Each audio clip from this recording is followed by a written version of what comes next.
other day I got a message asking if I would be interested in saving this Dyson V7 from the tip. Just straight out, I want to bin this Dyson. I hear you sort them out. Do you just want to? And of course I said, yes, please. And here it is. And coincidentally, a family member of mine is after just this sort of abomination of a machine. I mean, not this exact machine. It does have a couple of issues. We're going to see what literal trash gets you today in 2024. See what works, check what new parts it needs, and yeah, see if we can give this V7 a home in time for Christmas. And it's only August. Let's have a look.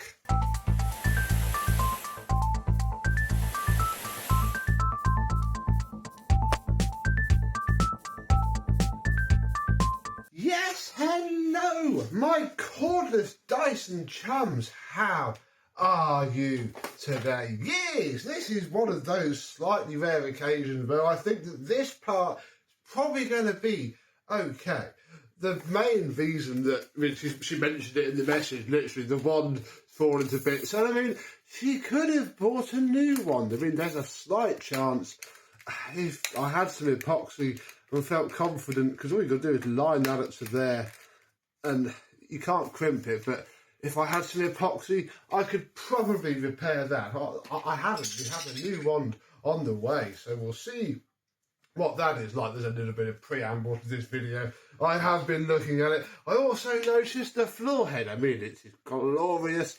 As usual, a typical standard used Dyson head with the typical standard Dyson head issue. It's missing the back wheels, although luckily the actual part that the wheels go onto is there. So we have another pair of wheels on order too. The rest should hopefully clean up. I mean, there are some bristles left on the brush roll.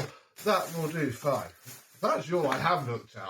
I haven't really gone through the bag any more than that. Oh, fantastic that we have our standard set of tools and a dock and a charger. So yeah, just as I did think, we do have a complete, get rid of that onto there, a complete setup of cordless Dyson. So that's good. And look, we can already split the dock down for washing, because yeah, I have to the side here my parts box. So there we go. That is the dock split down into the washing basket. The nozzle will get washed as it is, which will pull the bristles off of here, defluff it, and that can go there. I haven't tested the charger yet, which will do that shortly, because we do need to test the machine. And it runs fine. It is not on its original battery, so yeah, somebody's been here before. And how I normally test Dyson batteries is you put them onto max, and then you count, and if you get to past about 10 seconds, it's alright. If your battery's knackered, it will die before 10 seconds. Ready? 1, 2, 3, 4, oh, can't see the light, 6, 7, 8, 9, 10, 11, 12. It runs fine. The battery is excellent, which is immediately 30 quid saved. Brush roll, I haven't tested. And it runs really well.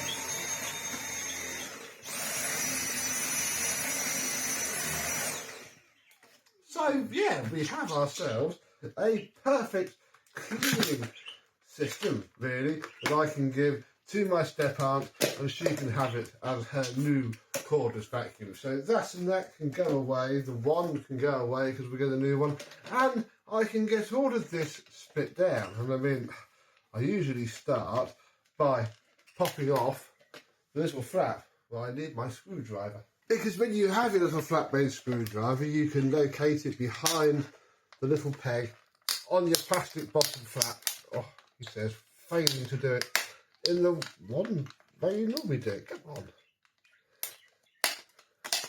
There we go. And that will come out. And we can then remove our rubber seal. Although do be careful to not snap off that bit there.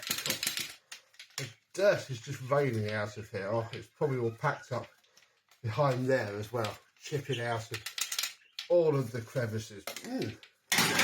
Lovely, I can see why this was free now. Okay, next we need to undo the 4 screws that hold on the back slider.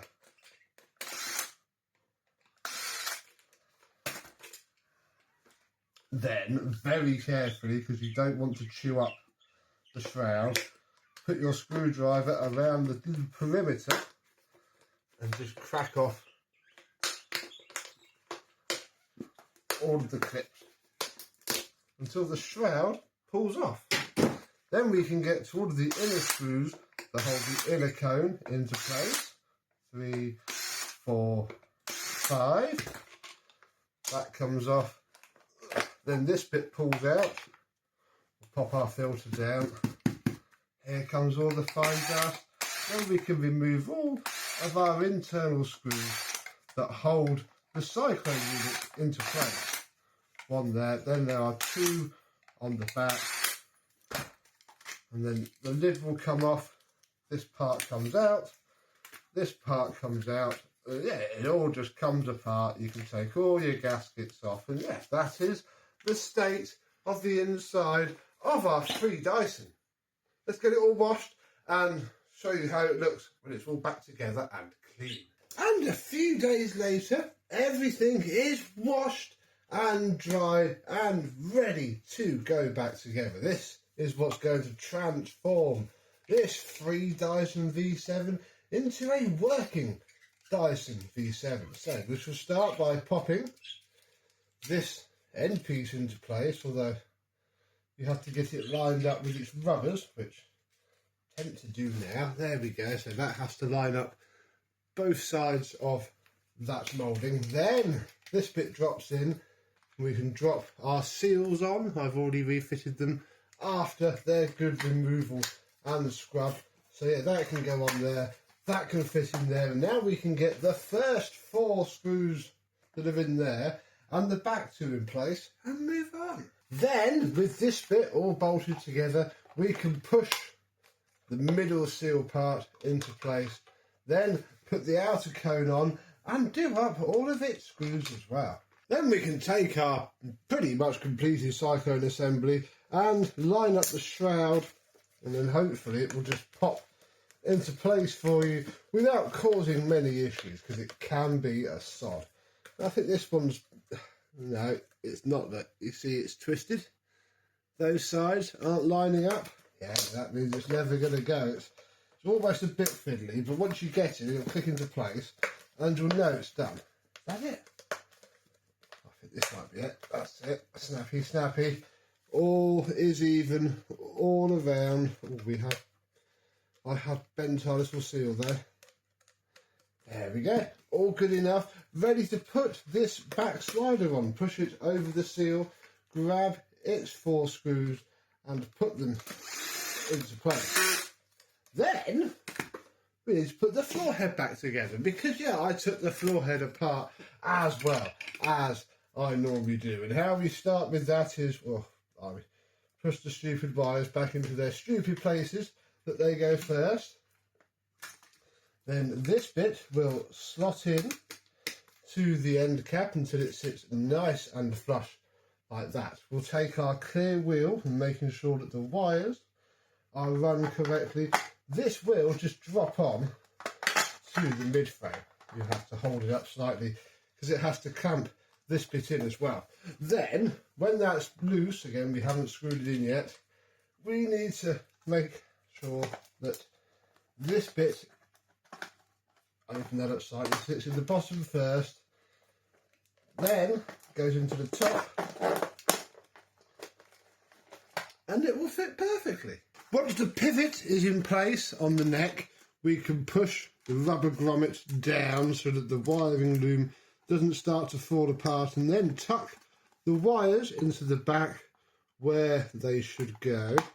And then once you've done that, and that is rolling freely with the wires following the pivot. Oh, I hate doing this bit as well. We've got to try and fit this back part back in, and the trick is to get this rear part sitting behind there. no real easy way to explain it, short of you just have to fiddle and fiddle and fiddle, and eventually you just get everything lined up so perfectly that it will go on. I have snapped them off before. I'm not saying we won't be doing that now, but we'll try and do it the proper, correct way to start with. Oh, yeah, look, all my wiring has come out. A proper push in there. Don't want you holding everything up when this does go in perfect. The trick is to flex it. And then you tuck that bit under there. Oh, that's it, look. And then it'll all fall into place because the middle bit will fall in, and you'll have your nice joints there, all ready to go back in there in a couple of months, because the wiring loom always fails in this neck. So, yeah, you're not going to be without it for long. Oh, blimey. I just noticed there's a big split in the base plate that I hadn't noticed before either. God, we'll get that glued up in a minute, but that's fine. It will not deter us for now. Middle screw in, these two back screws. That is how you put back together a V7 head. We can pop the brush roll back in. Yeah, look, it's not disgusting and filthy anymore. I'll put this back in.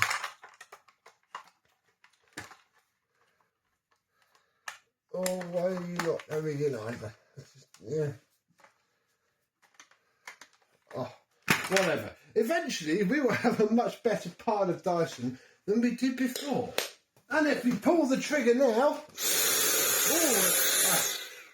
it runs and... Yay! Oh, a much better airflow. Again, the replacement batteries helped this thing live.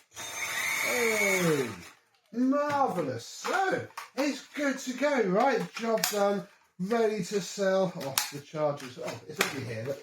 Here's the charger, all done, ready to sell, yeah? Well, not quite, because we still have the slight bother of these missing wheels. But it's okay, because I went shopping and I got a free screwdriver and a packet of brand new, very much non-genuine wheels, which include the new inner parts and the new screws. But I have those, so all we need to do is hopefully reuse what we've got. And these were £10. So, oh no, we're not reusing that. That has just crumbled away. So yeah, we need at least one of these new washer things. Yeah, and hopefully these are all gonna be exactly the same size fittings. And if we'll sit on there, we can reuse our original screw. You can only get away with this, I'm afraid, if the actual axle part is still in place. If it's not, you haven't got much choice but to get an entire new head at that point. But this way is excellent for us refurbishers. Come on, just do the screw up. Yeah, marvellous. And now, oh, it moves. It rotates. We have two very nice new wheels. So that fixes that little problem. However, there is still the slight little problem that is a little bit short, isn't it? So I spent another £10, £20 so far on this free Dyson. Oh, got ourselves, this is a brand new non-genuine wand, an entire wand, complete with electrical fixings, end parts. Oh, yeah, all the slop is in the Dyson side, sadly, so it's still a bit wobbly. Oh, the colour doesn't match at all, but hey, it is upright. It runs. Hey, that works very well. That is probably cheaper than buying a used one. That's interesting. So we now have ourselves a fully working wand, because yeah, this is the original wand. It's a complete carbon clone as much as it can be. They're a bit longer. The colour's a bit duller, but it's not all broken up. What if we can rip this apart? Wow. Scratched my arm. Yeah, look, I just ripped all the wires out. They go down. There's like an inner tube down there. Yeah, Look at that. An inner tube on our one. That button. So yeah, that's what the inside of a Dyson one looks like. I'm now going to feed this to the... Oh, wow. Feed this to the bin. Okay, so we have an inner part. Oh, it's completely snapped. That's why it broke originally. Look, the whole... How did it snap inside of a one? So, ooh, I'm keeping that, folks. That looks like the ideal replacement wire for this exact forehead. So that's cool. Look, we now have ourselves a very hollow tube for a Dyson V7 motor head. We've had a look inside of there. So that's pretty cool. Now it is a complete vacuum cleaner once more. And it can go to my aunt and be her cordless vacuum for the foreseeable future. Any other family members need a cheap cordless Dyson? Comment down below. Obviously, you'll be family. You can't just be random people. But what do you think? I think we've done fairly well with our free Dyson V7 that we've now spent £20 on. I think needing the battery, that would have been nearer 50 quid and probably not worth it. But for the fact that the battery ran, I think we've done quite well. What do you think? Let me know down below. But I get so many V7s in for repair. It's quite nice seeing one that we fixed up and can give to somebody that we know. It makes a change rather than just repairing them and sending them out. But until the next cordless Dyson, but not this one, we'll see you soon. Bye bye.